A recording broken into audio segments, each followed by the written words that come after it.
My name is Morgan Williams, and at 34 years old, I never expected to be standing outside my mother's 60th birthday party, uninvited. Mom and I were always close. At least that's what I thought until my father blocked the entrance with a cold stare. "You're not on the list," he said, like I was a stranger trying to crash a celebrity event. I watched my sister Brooke smirk as I stood there, gift in hand, heart shattered. Before I tell you what happened next, let me know where you're watching from. Hit that like button if you've ever felt excluded by the people who should love you most. Growing up as the middle child in suburban Chicago wasn't easy. I existed in the shadow between my older sister Brooke, the academic superstar, and my younger brother Tyler, the baby everyone adored. Our family photos tell the story. Brooke center stage with trophies, Tyler being coddled, and me, well, I was just there, often half-cropped out of the frame. Mom was different though. At least she used to be. When I was 7, I remember coming home devastated after not being invited to Melissa Anderson's birthday party. While Dad dismissed it with "not everyone gets invited to everything," Mom sat with me and made paper party hats. We had our own little celebration, just us two. "You're special in your own way, Morgan," she whispered. Never forget that. When I was 12, I won 3rd place in the science fair with my solar system model. Not first like Brooke always achieved, but Mom framed my certificate anyway. "It's not about being the best," she said. "It's about doing your best." She hung it right next to Brooke's wall of achievements. Dad took it down 3 days later, saying it cluttered the wall, but Mom secretly kept it in her bedside drawer. During my 16th birthday, when friends canceled last minute for a more popular girls' party, Mom drove me 2 hours to the city for a musical I'd been dying to see. We dressed up, had dinner at a fancy restaurant, and she treated me like I was the most important person in the world. Sometimes it's quality, not quantity, that matters with relationships, she assured me. These moments were my anchors, proof that someone in my family truly saw me. But things changed when I left for college. Unlike Brooke, who stayed close to home at Northwestern, I ventured further to Boston University. "Why so far?" Dad complained. "Are we not good enough for you?" That distance, initially geographic, gradually became emotional. After college, I surprised everyone, including myself, by thriving in the tech industry. While Brooke followed Dad into the family insurance business and Tyler floated between bartending jobs, I climbed the corporate ladder aggressively. By 34, I was director of operations at Vertex Technologies, managing over 200 employees and a budget that made my father's insurance agency look like a lemonade stand. My success created a rift. During holidays, conversations became landmines. "So you're still at that computer company?" Dad would ask, though I'd sent family gift baskets with Vertex's logo every Christmas for 5 years. "When are you going to settle down and give your mother grandchildren?" was the inevitable follow-up, despite Brooke and her boyfriend Jesse not having children either. But the real tension was with Brooke. 3 Thanksgivings ago, after too many glasses of wine, she cornered me in the kitchen. "You think you're so special with your fancy Boston life," she hissed, slicing into the pumpkin pie with unnecessary force. "You have no idea what it's like here, dealing with Mom and Dad every day while you send occasional gifts and think that counts as family." "I call every week," I defended myself. "I invite you all to visit." To show off, she snapped. "Everything's a competition with you, Morgan. Always has been." The irony of that statement coming from Brooke was staggering. I'd spent my childhood watching her collect accolades while I clapped from the sidelines.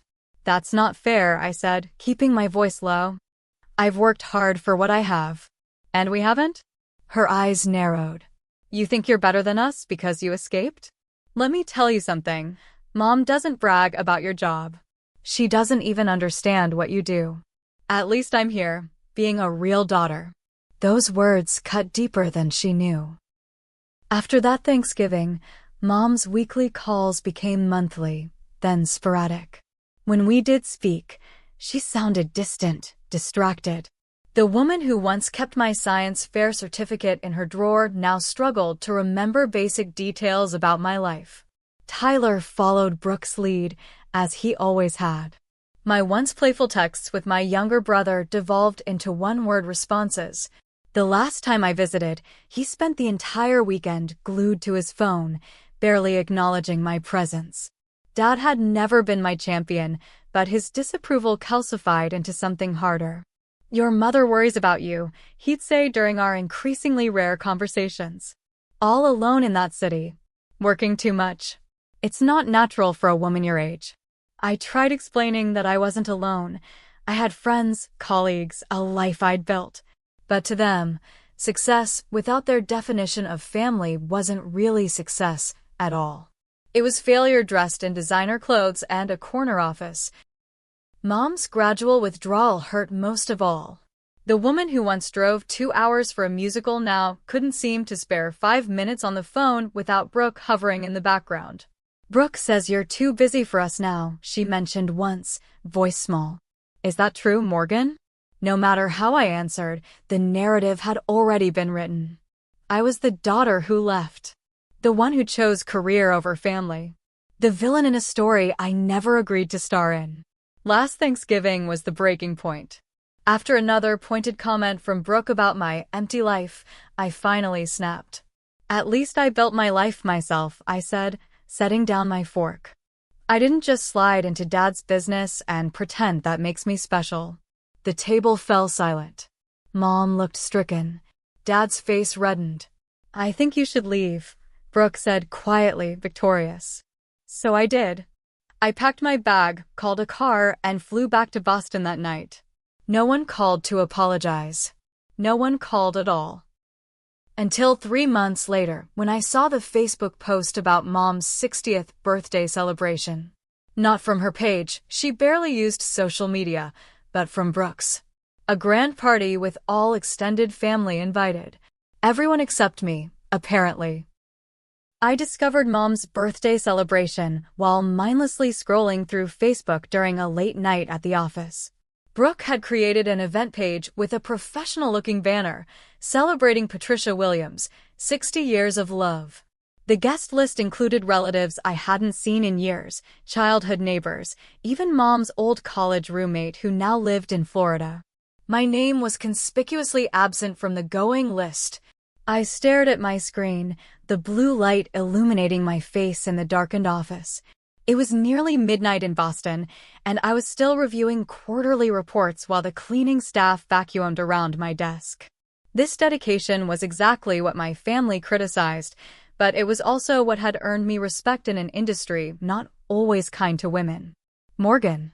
My assistant Rachel appeared in the doorway. "You're still here?" The security guy called up wondering if everything was okay. I minimized the Facebook tab quickly. "Just finishing up some things." Rachel nodded, unconvinced. "You know, normal people don't work until midnight on Fridays." "Since when am I normal?" I attempted a smile that didn't reach my eyes. After she left, I reopened Facebook and did something I rarely allowed myself. I scrolled through family photos. Mom's 59th birthday last year, which I'd missed due to the Tokyo client emergency. Tyler's promotion to head bartender, which I'd congratulated via text. Dad and Mom's anniversary dinner, everyone smiling except the empty space where I should have been. I picked up my phone and called my mother directly. It was late, but she was always a night owl. "Morgan." She sounded surprised. "Is everything okay?" That was our relationship now. Calls meant emergencies, not connection. "Everything's fine, Mom. I swallowed hard. I saw about your birthday party. On Facebook." A pause. "Oh, that." "I didn't get an invitation," I said, hating how small my voice sounded. "I thought." She hesitated. "Brooke said you were too busy. That big project you mentioned. The Singapore expansion? That's next month." I pinched the bridge of my nose. "Mom, it's your 60th birthday. Of course I'd make time." "Well," her voice warmed slightly, "of course you should come. It would be lovely to see you." The conversation continued awkwardly. with Mom providing basic details while sounding strangely hesitant. After hanging up, I immediately booked a first-class ticket to Chicago for the following weekend. $2,100 I couldn't really afford to spend, but this felt important, necessary. The next morning, I called Rachel from my apartment. I need to take Friday off next week. Family thing. You? Taking time off for family? She sounded genuinely shocked. Are you feeling okay? Very funny. Just reschedule the vendor meetings, please. Preparing for this trip became an operation of military precision. I spent hours finding the perfect gift. A vintage emerald brooch from an antique shop that reminded me of one Mom had always admired in her grandmother's jewelry box, paired with a premium spa package at the resort she'd mentioned wanting to visit. The total came to just under $3,000, extravagant perhaps, but I wanted to show them all that despite my absence, I still knew what would make Mom happy. Shopping for an outfit was equally strategic. I finally settled on a sapphire blue dress, conservative enough for Dad's approval, but stylish enough to show I was doing well. Not that I needed their validation, I told myself unconvincingly while swiping my credit card. The night before my flight, I practiced conversations in my bathroom mirror. So great to see everyone. Smile, not too eager. The company? Things are going well, but enough about work. Deflect, don't brag. Brooke, I'm sorry about what I said last Thanksgiving. Even though she started it. I rehearsed these lines like preparing for the most important presentation of my career. In many ways, it was. The morning of my flight, I received a text from Brooke. Heard you're coming. Just don't make this weekend about you. I stared at those words for the entire Uber ride to Logan Airport. How could I respond to that? I finally typed, looking forward to celebrating Mom, and left it at that. The flight to Chicago gave me 3 hours to alternately hope and worry. I flipped through work documents without absorbing anything, then practiced deep breathing techniques my therapist had recommended. Your family triggers old patterns, Dr. Levine had explained during our sessions. Remember you're returning as the adult you are now, not the child you were then. Easy to say. Harder to feel when approaching the gravitational pull of childhood dynamics. I checked into the Westin downtown rather than staying at my parents' house in the suburbs. Another decision that would likely be interpreted as Morgan being too good for us, but the thought of sleeping in my old bedroom, still decorated with my high school debate team pennants, was unbearable. I needed neutral territory, somewhere to retreat if things went badly.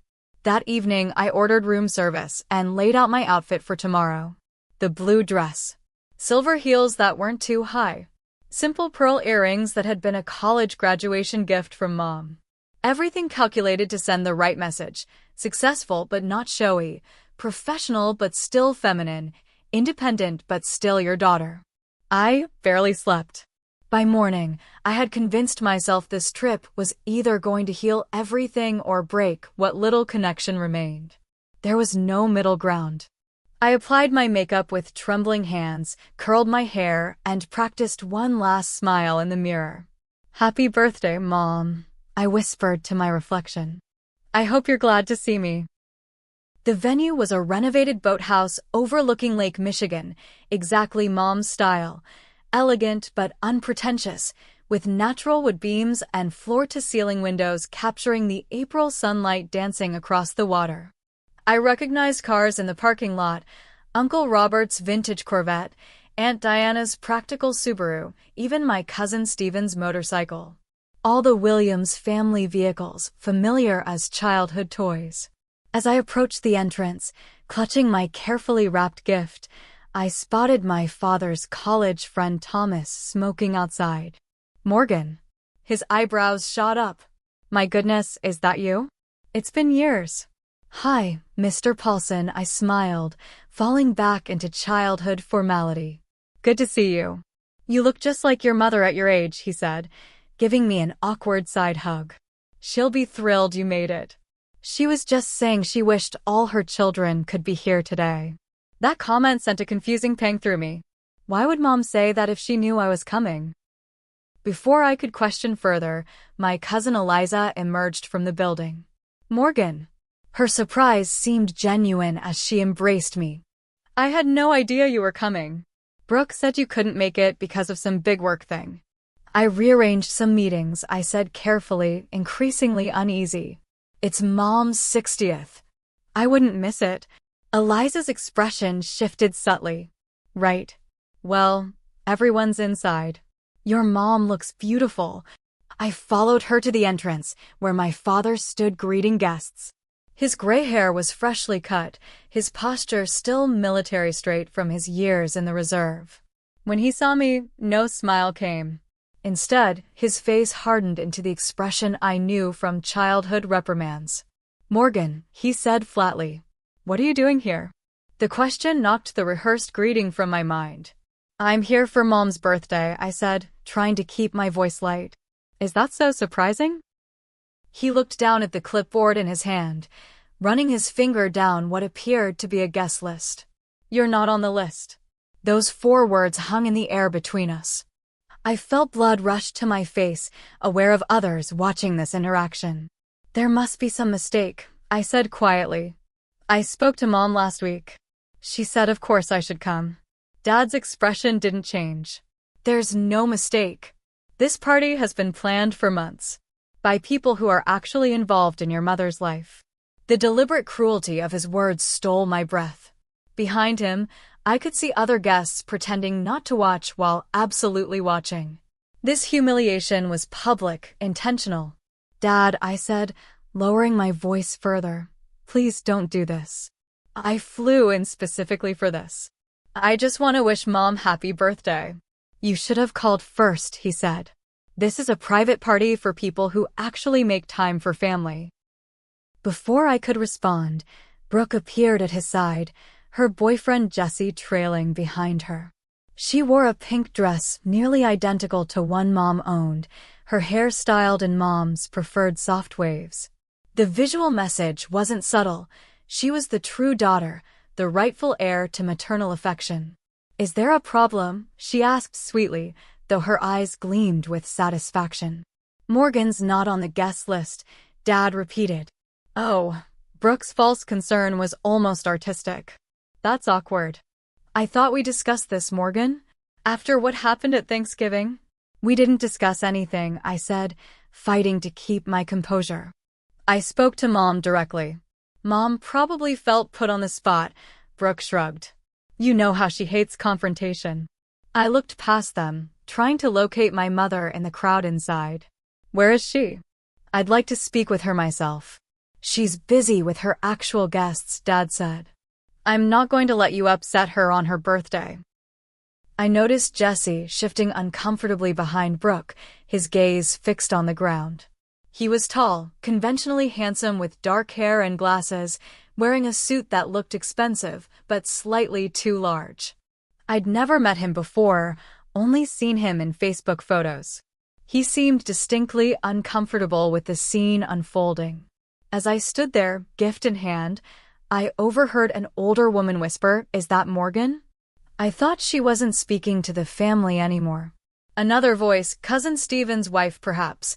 Brooke said she called Patricia an unsupportive mother at Thanksgiving. Can you imagine? And then Brooke herself, not bothering to lower her voice. Did she really think she was welcome after what she said? In that moment, I understood with crystal clarity. This rejection wasn't impromptu. It was planned, probably anticipated with pleasure. I was being punished, not just excluded. I took a deep breath and steadied myself. I would not cry here. I would not give them the satisfaction.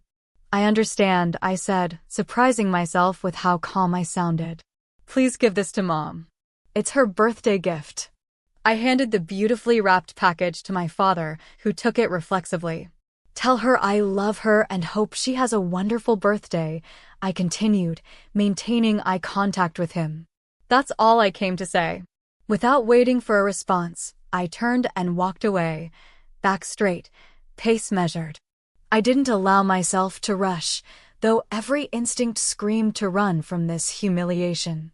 Behind me, I heard Brooks laugh, then my father's deeper voice, saying something I couldn't quite catch. I made it all the way to my rental car before my hands started shaking so badly I couldn't get the key into the ignition. The carefully applied mascara was in danger of creating black rivers down my cheeks. I gripped the steering wheel, focusing on my breathing. In, 2, 3, 4. Out, 2, 3, 4. I would not break down in this parking lot. I would drive back to the hotel, pack my things, change my flight, and be back in Boston by tomorrow. This chapter would be closed forever. No more attempts at reconciliation, no more holiday phone calls, no more pretending we were a family instead of people who once lived in the same house. I was about to start the car when a knock on my window nearly caused me to jump out of my skin. Jesse, Brooks' boyfriend, stood beside my car, gesturing for me to roll down the window. His expression was concerned, almost apologetic. For a moment, I considered ignoring him and driving away, but curiosity won out. I lowered the window partway. "Morgan," he said, then cleared his throat nervously. "Ms. Williams, I mean." "Just Morgan is fine," I replied automatically, then frowned. "Wait, how do you know to call me Ms. Williams?" Jesse glanced back toward the venue, then at me again. "Because I work at Vertex Technologies in Boston. I'm in the software engineering department. 3rd floor." My mind raced through employee directories, trying to place him. Jesse Lawson, he supplied. "I joined about 8 months ago. I transferred from the Chicago office to be closer to Brooke on weekends. I recognized you immediately when I saw you today. The universe has a twisted sense of humor sometimes. Of all the tech companies in Boston, my sister's boyfriend worked at mine." I'd been so busy with the operations side that I hadn't connected the dots about a new engineer. "Does Brooke know you work for me?" I asked. "Not exactly," he admitted, looking increasingly uncomfortable. "She knows I work at Vertex, but I never specified that you were, well, essentially your boss," I finished for him. The organizational chart at Vertex meant that while Jesse didn't report directly to me, I was definitely in his upward management chain. "May I sit down?" he asked, gesturing to the passenger seat. "I feel like I owe you an explanation." Against my better judgment, I unlocked the door. Jesse slid in, immediately making my rental car feel smaller with his tall frame. "I should have said something in there," he began. "That wasn't right what they did." "Why didn't you?" The question came out sharper than intended. "Complicated family dynamics," he sighed. "I've only been dating Brooke for about a year. Still trying to navigate everything." "Well, now you've seen the Williams family at our finest," I said bitterly. "That's actually why I followed you out here," Jesse said, turning to face me directly. "What happened in there wasn't spontaneous. It was discussed in advance." My stomach tightened. "What do you mean?" "Last night, at the rehearsal dinner, Brooke and your dad were talking about what to do if you showed up. Your dad said he'd handle it. Your mom wasn't part of that conversation." The revelation that they'd actually planned my humiliation was somehow worse than thinking it was an impulsive cruelty. "Does my mother even know I tried to come today?" I asked. Jesse hesitated. "She asked about you earlier. Wondered if you might surprise her. Brooke told her you'd sent your regrets weeks ago."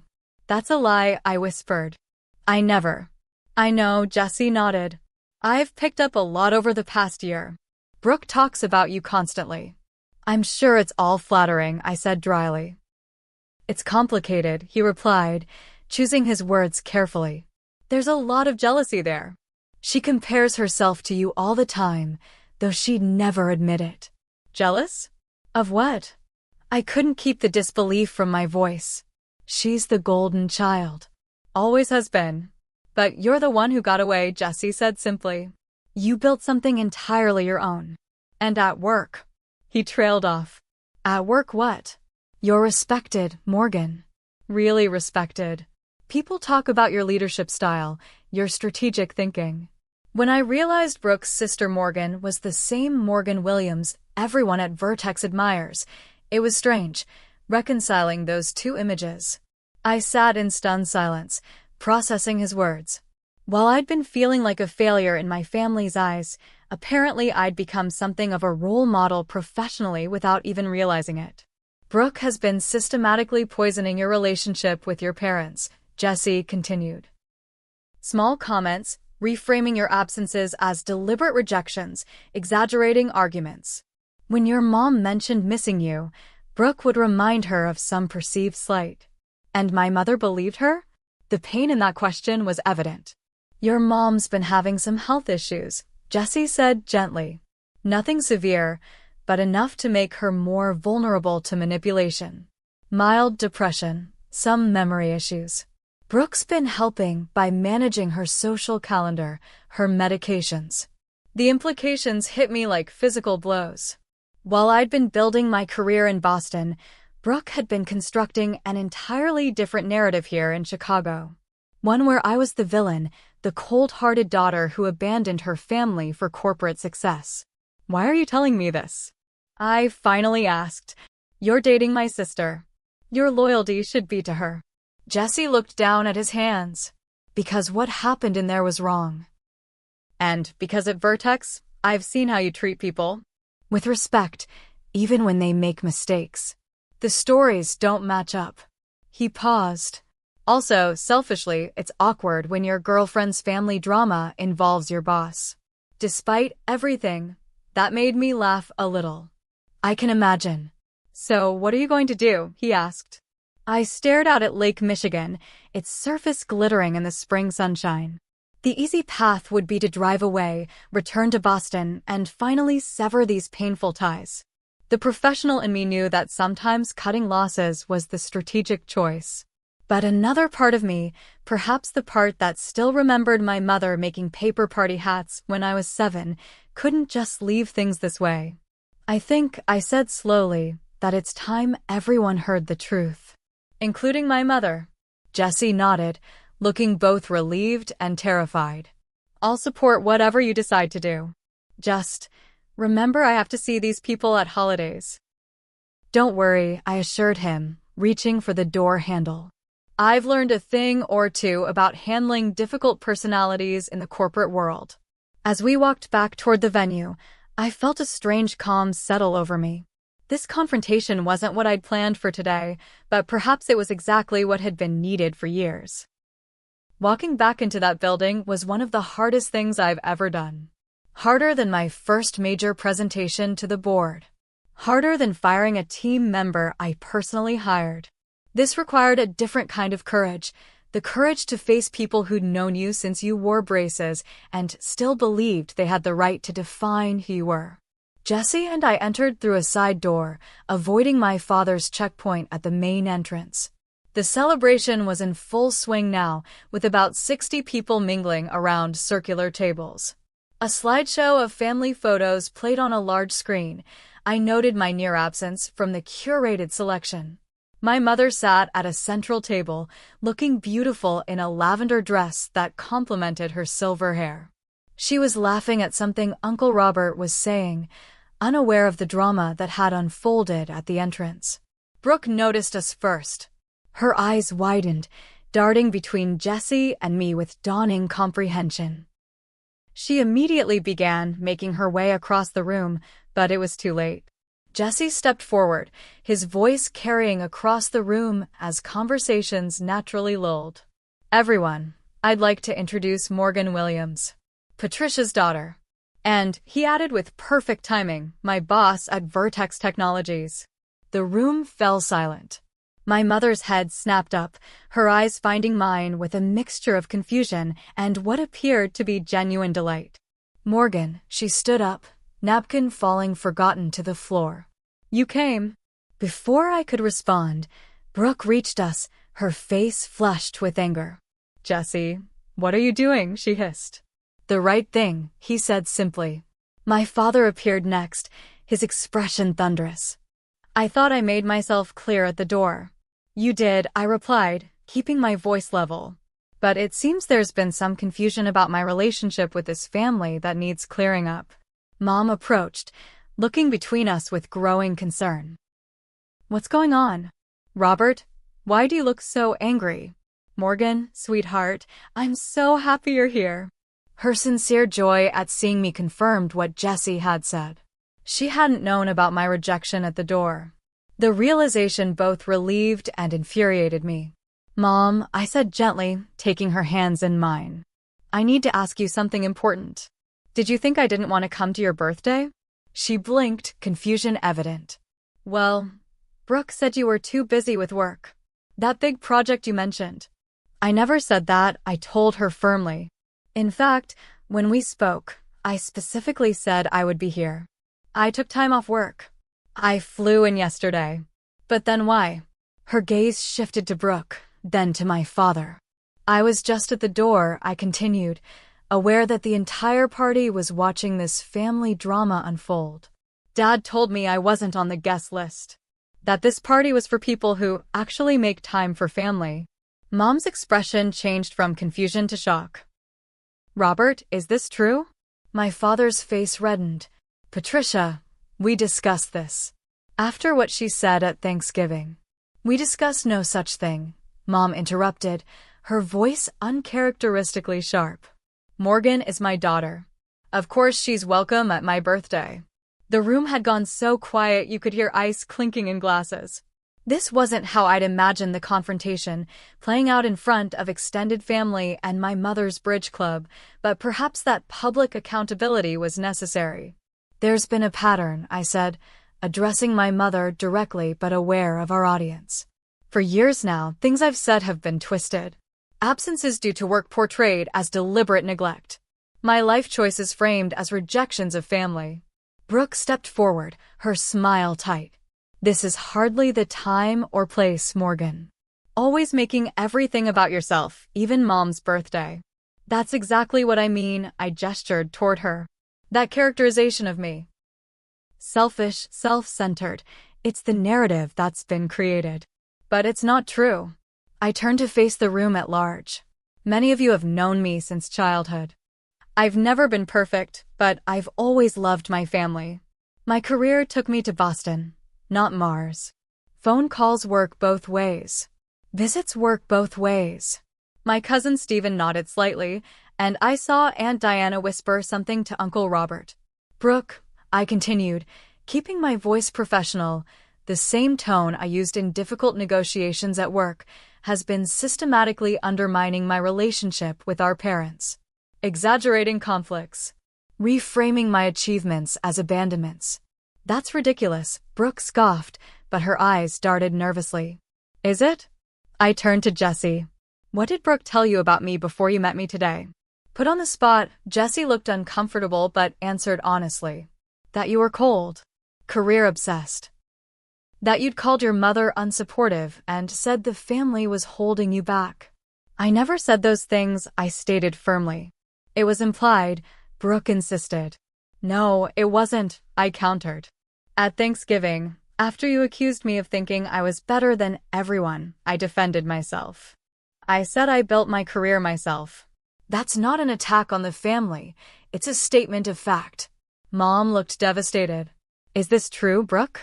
Have you been turning us against Morgan? Brooke's composure finally cracked. You don't understand. She left. She got to leave and become Ms. Big Shot Executive while I stayed here, taking care of everything, being the good daughter. And what thanks do I get? You still light up more when she calls than when I'm right in front of you. The raw pain in her voice silenced the room. Despite everything, I felt a flash of empathy for my sister. We'd both been trapped in roles assigned to us as children, she the achiever who stayed, me the rebel who left. Brooke, Mom said softly, I've never compared you two. I love you both differently because you are different people. Then why do you keep her science fair certificate in your drawer? Brooke demanded, tears threatening. 3rd place. She got 3rd place 15 years ago, and you still have it. I was stunned. That certificate had become a symbol for Brooke of some perceived preferential treatment I'd never experienced. Dad, who had been unusually quiet, finally spoke. I think we should continue this discussion privately. No, Mom said firmly. I'm tired of secrets and misunderstandings in this family. She turned to our assembled guests. I apologize for the drama, everyone. Please enjoy the food and music. My family and I need a moment. She gestured toward a small side room, and my father, Brooke, Jesse, and I followed her. As the door closed behind us, I caught glimpses of wide eyes and whispered conversations erupting in our wake. Inside the private room, Mom took charge in a way I hadn't seen in years. Sit down, all of you. We complied like scolded children. Robert, she addressed my father first. Did you turn our daughter away at the door of my birthday party? Dad shifted uncomfortably. I was protecting you. After what she said about the family. What exactly did she say? Mom pressed. In her own words, not Brooke's interpretation. My father looked genuinely confused. That we were holding her back. That she had to build her life herself because we never supported her. That's not what I said, I interjected quietly. I said I built my career myself. Which is true. It wasn't an attack, it was a statement of fact after Brooke accused me of having an empty life. Mom turned to Brooke. Have you been deliberately keeping your sister and me apart? Brooke's defiance crumbled under our mother's direct questioning. I was tired of being taken for granted. Morgan gets to swoop in for holidays, everyone makes a big fuss, then she disappears again while I'm here every day, driving you to doctor's appointments, helping with the house. Doctor's appointments? I interrupted, looking at my mother. What doctor's appointments? Mom sighed. I've been having some issues with mild depression and memory. Nothing serious, but it's been challenging. Brooke has been very helpful. You never told me, I said, hurt evident in my voice. Brooke suggested it might stress you out. With your demanding job, Mom admitted, then frowned. But I see now that wasn't her decision to make. The pieces were falling into place. My mother's increasing distance, her confusion during our calls, the way Brooke had positioned herself as gatekeeper to family information. I'm sorry, Jesse spoke up unexpectedly. I should have said something sooner. I've witnessed some of these conversations where things Morgan supposedly said were exaggerated. Brooke turned to him, betrayal in her eyes. You're taking her side? Your boss over your girlfriend. It's not about sides, Jesse said gently. It's about the truth. The word hung in the air between us. Truth. Something our family had been dancing around for years, preferring comfortable narratives to difficult realities.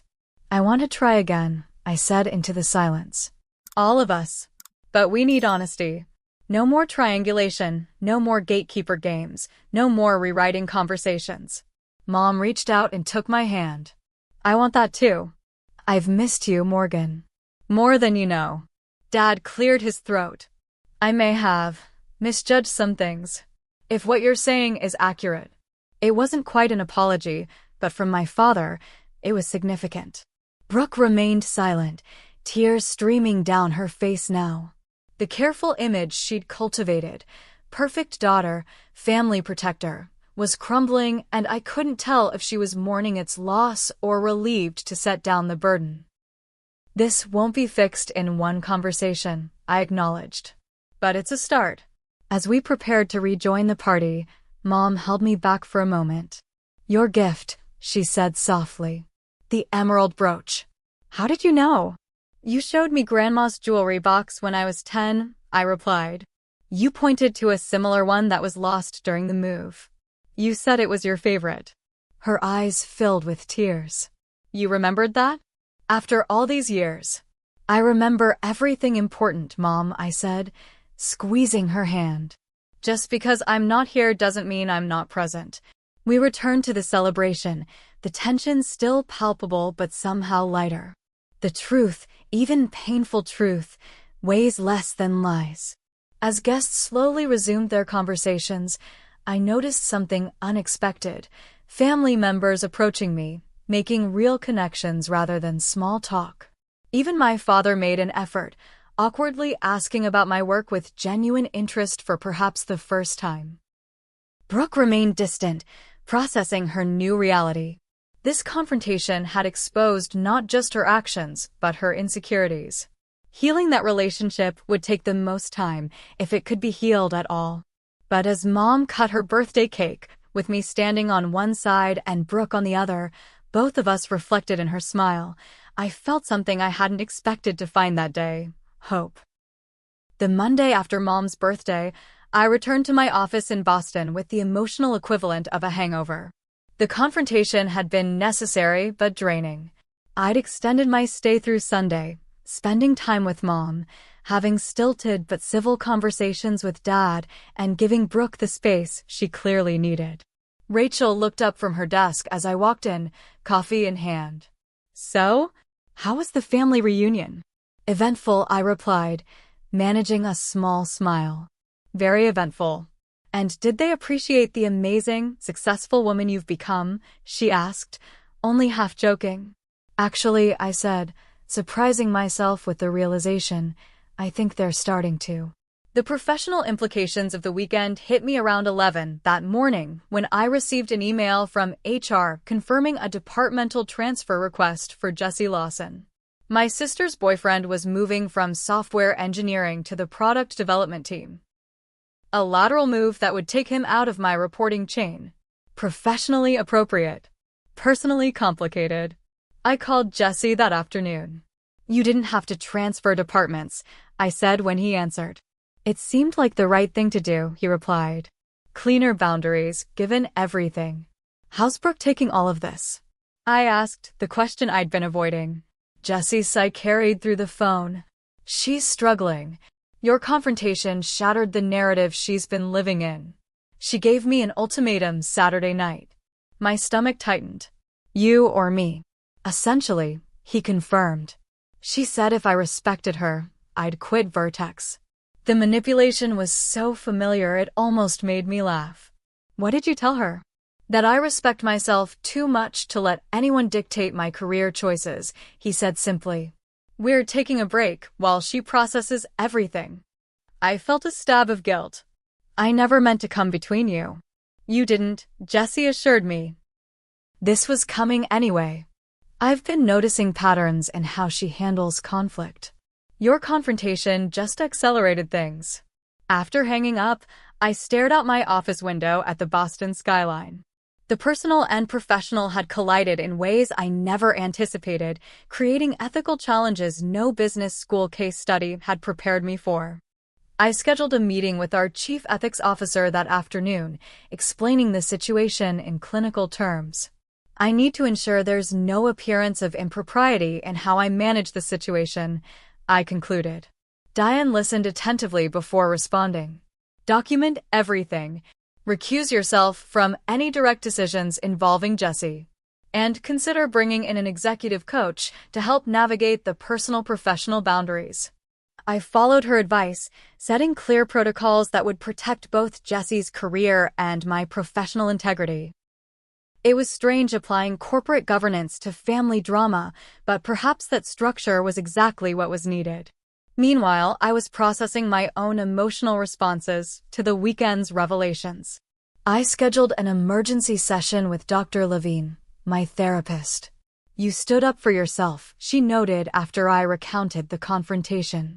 "How did that feel?" "Terrifying," I admitted. "And then, liberating."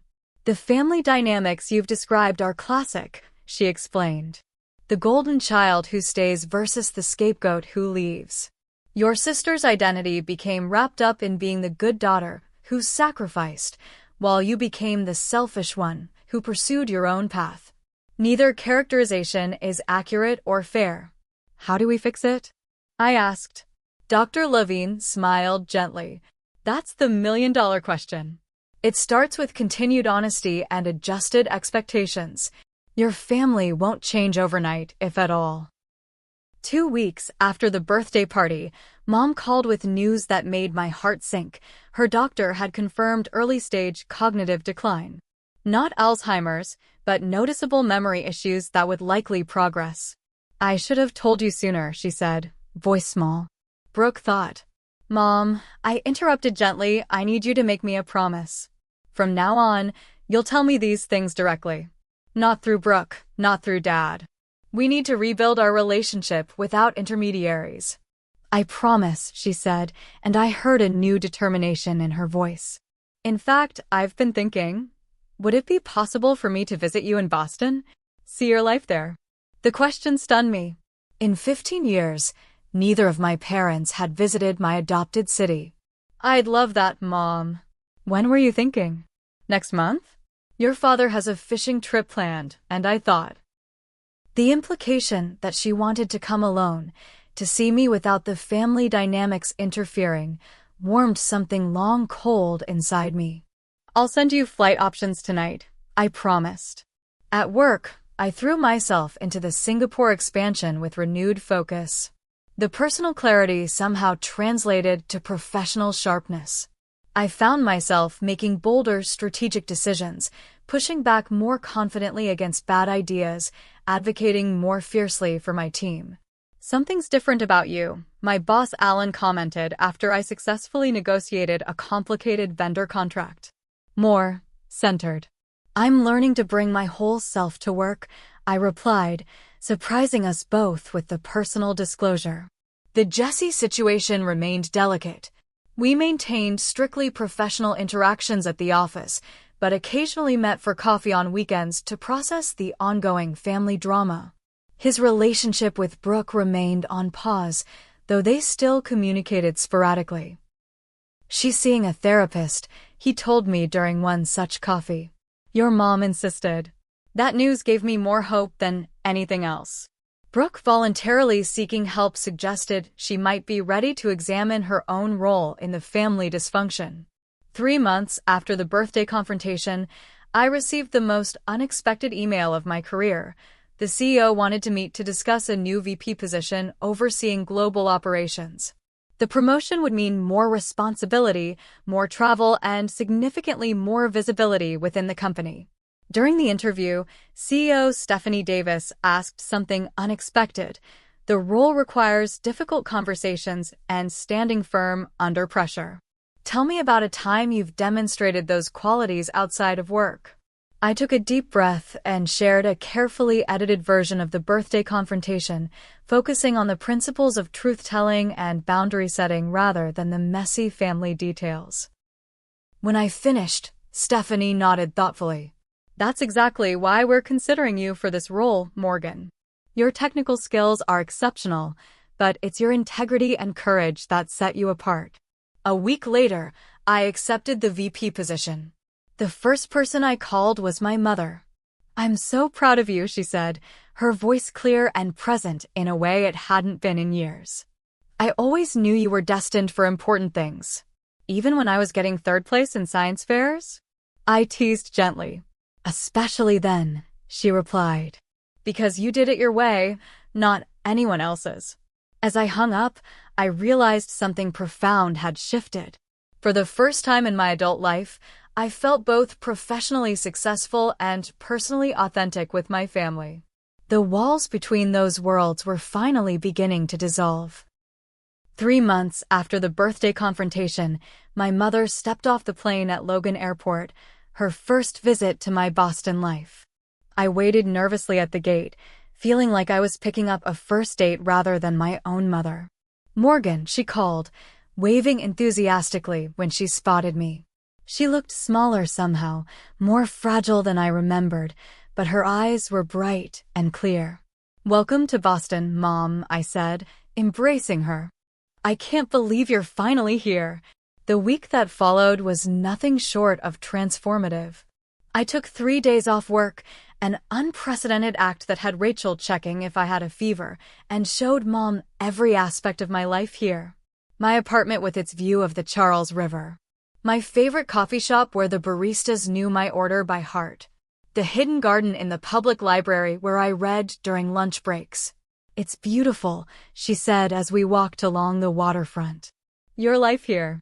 I can see why you love it. On her 3rd day, I brought her to the Vertex offices. Watching my mother interact with my colleagues, seeing her obvious pride as people spoke highly of my work, healed something deep within me. This wasn't the strained family narrative of Morgan the absent daughter, but rather Morgan the respected leader. Jesse greeted us professionally, maintaining the appropriate boundaries we'd established. But I noticed the warm way he spoke to my mother, the genuine respect in his interaction. Whatever happened with him and Brooke, he had become an unexpected ally in my family's healing process. When Mom returned to Chicago, something fundamental had changed. Our weekly calls resumed, but with new depth and honesty. She began sending me small packages, a book she thought I'd enjoy, a scarf that matched my eyes, tokens that said, "I see you," more clearly than words. My father made efforts too, in his own awkward way. He started emailing articles about the tech industry with comments like, "Thought you might find this relevant." Small steps, but meaningful ones. The situation with Brooke remained the most complex. For 2 months after the confrontation, we didn't speak directly. Then, unexpectedly, she called one evening as I was preparing for a presentation. "I've been doing a lot of thinking," she said without preamble. "And a lot of therapy." "That's good," I replied cautiously. "I'm not ready to talk about everything," she continued. "But I wanted to say, I understand now that I was wrong about some things. The way I portrayed you to Mom and Dad wasn't fair." It wasn't quite an apology, but from Brooke, it was significant. "Thank you for telling me that," I said. "Jesse says you've been very professional about everything," she added. "He respects you a lot." "He's a good person," I offered. "Whatever happens between you two, I think he cares about you." "We're working through things," she said vaguely. "Anyway, I should go. But I wanted you to know I'm trying." My promotion to VP brought new challenges and opportunities.